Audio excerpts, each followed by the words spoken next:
दोस्त लोग हैं, ठीक है, शादी तुमसे की है, मगर बाकी दोस्तों को भी संभालना है। तुम जो किटी पार्टी में जाती हो, मैं उसके बारे में कुछ बोलता हूँ? देखो, फिर मेरे भी फ्रेंड्स के बारे में मत बोलना। तो अभी महाभारत शुरू हो गया है, जंग छिड़ गई है। ओके, तो इसको ही हम लोग कैसे निगेटिव इंक्वायरी में भी कैसे उसको चेंज कर सकते हैं, उसका हम लोग ये देखेंगे। चलो, मेरी बैग रेडी हो गई। राजभक्ति, हरी बोल, मुझे ट्रैकिंग जाना है। आज संडे है ना? हाँ, तो मैंने बोला था ना कि मैं वो त्र्यंबकेश्वर के हर पर्वत को हम लोग देखने जाने वाले हैं। हमारा ट्रैकिंग ग्रुप सब रेडी है। मुझे आपका ट्रेकिंग जाना बिल्कुल पसंद नहीं। पसंद नहीं है? मगर क्यों? यानी मैं जब जाता हूं तब मेरे कपड़े खराब हो जाते हैं और वो धोने पड़ते हैं, इसलिए वो तो है ही ना, कितना एक एक घंटा जाता है वो घिसते बैठो ऐसे पूरा टाइम। और यानी मैं जाता कपड़े हूं तो एक तो गंदे हो ही जाते हैं। आप कोई इतने बड़े ट्रेकर तो है नहीं। आप जब तक नीचे आते हैं तो आपका सर दर्द होने लगता है, फिर आप घर पे आते हैं तो डायरेक्ट सो जाते हैं। क्या ये भी चीज है कि मैं उधर जाता हूँ तो तुम्हें फिक्र होती है कि मैं कहीं कुछ मुझे हो ना जाए? वो उस दिन आप गए थे, हाँ। आपको याद है कितना लग गया था? कहाँ से गिरे थे आप? अंजनेरी चढ़ने गए थे आप, और आए तो ऐसी हालत में आए, मुझे लगा पता नहीं क्या हो गया अभी। ओके ओके, अच्छा। क्या फिर ऐसा है कि मैं उनके साथ जाता हूँ इसलिए होता है, अगर उनको छोड़कर मैं अगर आपको और बच्चों को लेके जाऊं तो नस पकड़ ली? तो प्रॉब्लम कपड़ों का नहीं है, प्रॉब्लम वो ऊपर से नीचे गिरने का नहीं है। पता है कि पतिदेव इतना ऊपर चढ़ेंगे नहीं कि गिर के कुछ हो जाए, ज्यादा से ज्यादा खरोच आ सकती है। प्रॉब्लम इतना ही है कि फ्रेंड्स के साथ आप ट्रैक करने के बदला आप मुझे और बच्चों को लेकर बाहर जाइए और हमारे साथ बिताइए। ये क्वेश्चनिंग, अगर उनका जो प्रॉब्लम है उसको बाहर निकालने के लिए हम लोग अगर 3, 4, 5, 6 पैरामीटर्स के ऊपर इंक्वायरी करते हैं, तब जाकर आगे का महाभारत हम लोग रोक सकते हैं। और मुझे कहना है कि जो सामने वाला व्यक्ति है ना, उसे खुद भी नहीं पता रहता है कि एग्जैक्टली मेरा प्रॉब्लम क्या है। समझो मुझे ट्रेकिंग जाना इनका पसंद नहीं है, तो मुझे भी खुद एकदम एग्जैक्ट नहीं पता रहता है। लेकिन जब क्वेश्चन सामने आते हैं ना, तब मैं जब इंट्रोस्पेक्ट करती हूँ तो मुझे पता चलता है, अच्छा मुझे इस बात से सबसे ज्यादा दुख होता है। We'll go to next.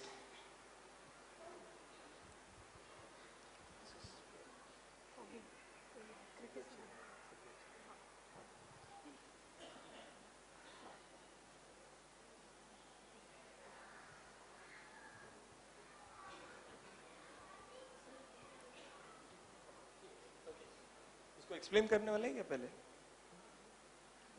Okay, इसको एक्सप्लेन करेंगे पहले या? ठीक है, ये एक कॉन्सेप्ट है, हम लोग पहले आपको कर दिखाते हैं, बाद में इसको एक्सप्लेन करेंगे। पहले निगेटिव वे में, बाद में पॉजिटिव में। आप सब लोग हमारे साथ हैं ना? बोर तो नहीं हो रहे हैं ना? तो 9 बज गए, हम लोग कीर्तन कर सकते हैं, मगर एक्टिंग तो ठीक हो रहा है ना? शायद से भक्ति में उतनी एक्टिंग ही आती है, बाकी भक्ति तो बहुत सीखी नहीं है। चलो ठीक है, ओके। चलो, भूख लगी है, जल्दी से दीजिए। सब्जी, चपाती, ओके। अरे क्या सब्जी बनाई है? अच्छे नहीं बनी? अरे इसको क्या सब्जी बोलते हैं? इसको कहाँ तीखा जा रहा है, कहाँ मसाला जा रहा है? ये ऐसी सब्जी बनाने से सब्जी ही बोलते हैं। दिख नहीं रहा है? तुम्हारी और मेरी शादियों के 10 साल हो गए हैं, उसके पहले 25 साल तुम मायके में रही हो। क्या माँ बाप ने सिखाया नहीं कैसे सब्जी करनी चाहिए? आपकी मम्मी 50 साल से घर संभाल रहे हैं ना? हाँ। उनको आता है क्या? देखो, मेरी मम्मी के ऊपर जाने की कोई जरूरत नहीं है। आप मेरे माँ बाप के ऊपर क्यों गए? पहली गलती आपकी है। बिल्कुल पॉजिटिव ना। ठीक है, तो पूरे माँ बाप का उद्धार हो गया। 2 मिनट में ही दोनों के भी माँ बाप का उद्धार हो गया। तो लेकिन दोनों हम को लोग भी ये बहुत कम बार करते हैं एक्चुअली, इनके माँ बाप मेरे मेरे ज्यादा प्रिय है। ठीक है।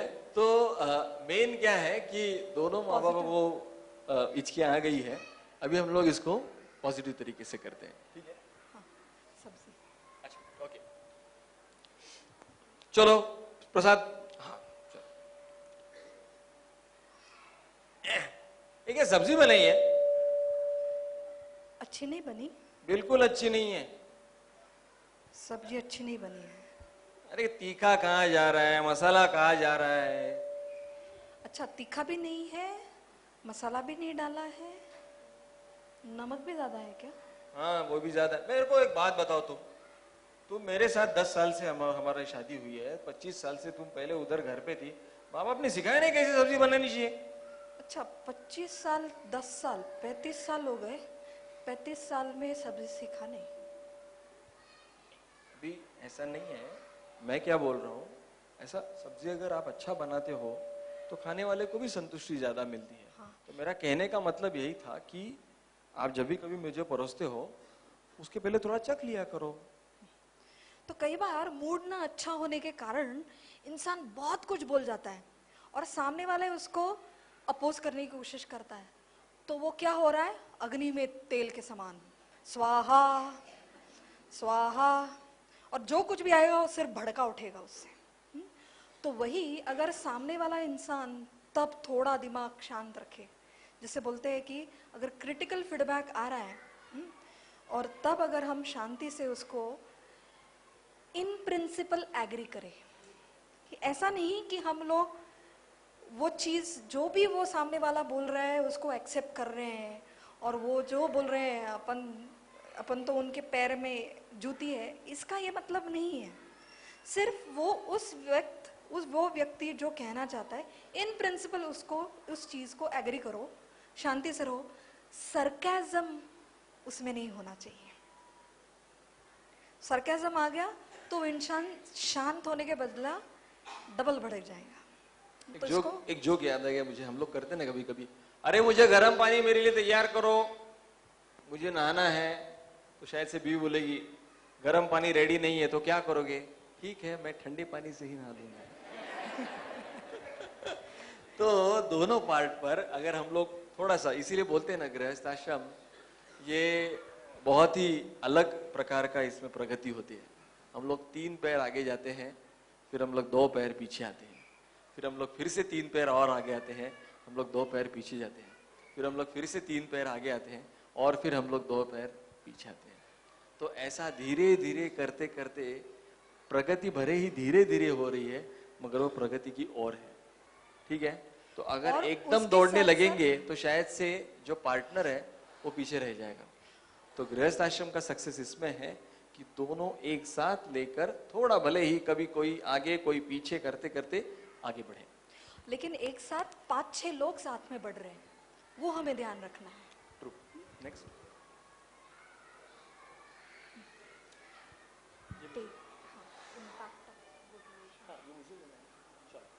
हरे कृष्णा। हम लोग अभी लास्ट पार्ट पर हैं, 2-3 स्लाइड ही बचे हैं। स्पेशली ये जो हमने करके दिखाया है, कोई कुछ ऐसा सोचेगा कि अरे ऐसे छोटे छोटे इंसिडेंट्स को लेके आप शुद्ध भक्ति की बातें कर रहे हैं, मगर देखा जाए तो एक अच्छा कपल, एक अच्छा नाता बहुत हजारों नातों को उसका आधार मिल सकता है। आज जब भी शिक्षाश्रम प्रभु से मैं बात करता हूं तो वो बताते हैं कि आप गृहस्थों की ये जिम्मेदारी है कि जो फिलॉसफी हम लोग प्रेजेंट कर रहे हैं वो फिलॉसफी अगर कोई उदाहरण के रूप में पूछता है तो वो दिखाने के लिए, वो उदाहरण समाज के सामने प्रेजेंट करने के लिए वो जिम्मेदारी गृहस्थों को दी गई है। और इसीलिए एक अच्छा नाता, एक अच्छा हस्बैंड वाइफ का अगर नाता हो तो सबसे पहले क्या होता है, उसका इम्पैक्ट जो बच्चे हैं उनके ऊपर इम्पैक्ट पड़ता है। बच्चे ये देखते हैं कि मेरे माँ बाप बहुत ही अच्छी तरीके से रिस्पेक्टफुली एक दूसरे से प्रेम पूर्वक संबंध बनाए हुए हैं। अगर बच्चों ने ये देखा कि मेरे माँ बाप रोज एक दूसरे से झगड़ा करते हैं, तो बच्चे अगर आगे जाकर गृहस्थ बनेंगे तो वो भी उनकी वाइफ के साथ या उनके हस्बैंड के साथ झगड़ा करेंगे। अगर बच्चे देखेंगे कि प्रेम पूर्वक ये दोनों ये रह रहे हैं, तो वो भी आगे जाकर उनके हर नाते के साथ प्रेम पूर्वक ये करेंगे। एक मैं आपको रियल इंसिडेंट बताता हूँ। हम एक घर में गए थे और उस घर में मैं और राजभक्ति एक दूसरे से बात कर रहे थे और कोई भक्ति का ही टॉपिक शुरू था और हम लोग प्रसाद या जो उन्होंने दिया था वो खा रहे थे और वो बच्चा भी वहां पर बैठा था। कुछ रीजन की वजह से उनके पिताजी को बाहर जाना पड़ा और कुछ कुकिंग के रीजन की वजह से उनकी जो मदर थी वो भी किचन में चली गई और बच्चा हमारे साथ 15-20 मिनट था। तो थोड़ी देर हम एक दूसरे से बात कर रहे थे और थोड़ी देर बीच बीच में उससे भी बात कर रहे थे। तो 15-20 मिनट के दौरान जब उसने देखा तो उसने खुद होकर एक बात बताई। बोले कि अंकल आंटी आप लोग कैसे एक दूसरे से अच्छे से बात कर रहे हैं?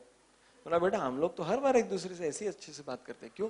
नहीं मेरे मम्मी पापा हर बार बैठते हैं ना डिनर टेबल पर तो झगड़ा ही करते हुए मैंने देखा है, उनको ऐसे कभी बात करते हुए मैंने देखा नहीं। अब देखिए छोटा बच्चा है 8 साल का, वो अगर ये एक्नॉलेज कर रहा है कि मम्मी पापा कभी भी ठीक तरीके से एक दूसरे से बात करते नहीं है, प्रेम पूर्वक तो बहुत दूर की बात है। और जब वो किसी एक कपल में वो चीज देख रहा है कि वो प्रेम पूर्वक अच्छे से एक दूसरे को रिस्पेक्ट देकर बात कर रहे हैं, तब उसके मन पर कितना डीप इंप्रेशन है। तो इसीलिए सबसे पहला जो इसका इम्पैक्ट है वो बच्चों के ऊपर होता है। एक अच्छा बच्चा ही, उसके बाद में आगे जाकर जो माँ बाप उनके साथ रह रहे हैं, बच्चा है उसके